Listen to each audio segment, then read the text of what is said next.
wind, fire!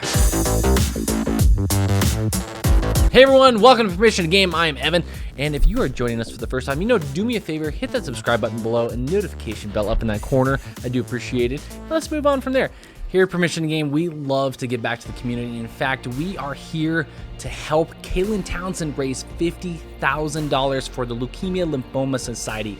Do me a favor, click the link in the description below so you can find out more about how to help Kaylin Townsend raise $50,000 for the Leukemia Lymphoma Society. So 2020 is over. Obviously, it's been that for a couple days now. But right before the end of the year, we got a really cool game that kind of snuck in under the radar. One called Spellbreak that officially launched in December of 2020. But it is a perfect game if you were looking for something new on your list to be playing in 2021 starting here in January. Of course, it is a free-to-play Battle Royale style game. Okay, Evan, why are we talking about more Battle Royale games? Because they are everywhere. Now, trust me, this one is different and you're going to love it. It is kind of like the merger of Fortnite and Torchlight together. You can cast spells, become mages, and control your destiny in a Battle Royale format, along with upcoming other ways to play the game as well.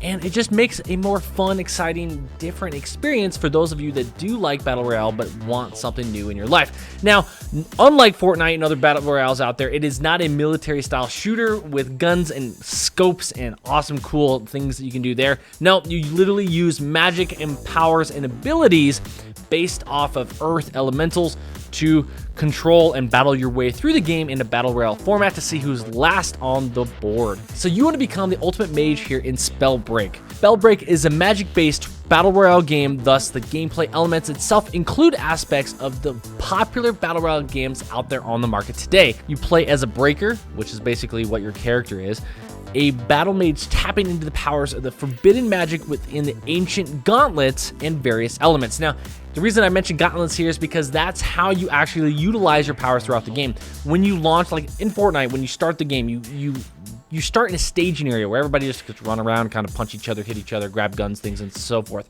But the things you do in that staging round don't actually affect the gameplay itself. It's just to make sure all the players come together. Well, the staging rounds in Spellbreak actually is where you select the way you're going to play the game, the way that match is going to go for you, because there are 6 different classes that you can select through gauntlets. Yes, that's right. You get a primary gauntlet that you select along with the different abilities and a few other perks within that staging round.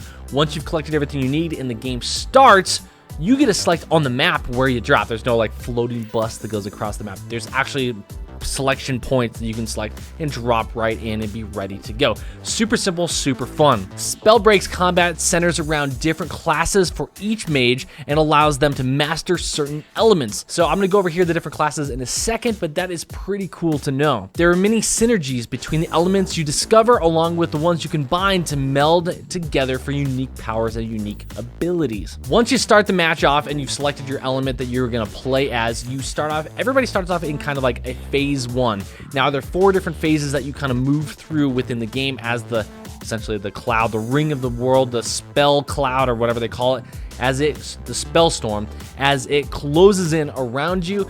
As you progress and make your way on to the next further different stages as it closes, you also unlock abilities that your character and your element has in it. Once each player enters what they call the safe zone, that is when you level up into the next level moving forward. At the end of each match, the player will gain XP, progressing in both their mage rank and class mastery rank, which you can also control outside in the regular lobby as well. As you're out there moving around, you can select different abilities that your different classes have with them as they play the game. The game itself is free to play, like I said in the beginning, but it does offer in-game kind of purchasing similar to Fortnite, where you can upgrade the look of your character and make it pretty cool just by purchasing gold essentially, or V-Bucks like they have in Fortnite. Very similar in price. So if you're used to doing that in Fortnite and other games, you're going to be plenty happy doing it here. But there are abilities and things you can't get unless you unlock, which is great. I like having that ability to actually force people to play the game rather than just buy their way through it.